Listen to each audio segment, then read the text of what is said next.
বানাইছে তো বাবার টাকা খরচ করবে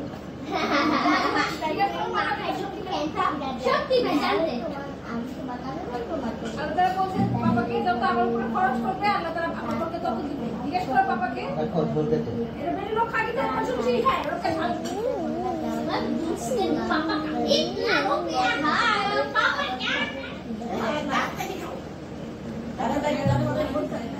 তোমরা কি হিন্দি আইতে পয়সা এই আন্টি আন্টি কি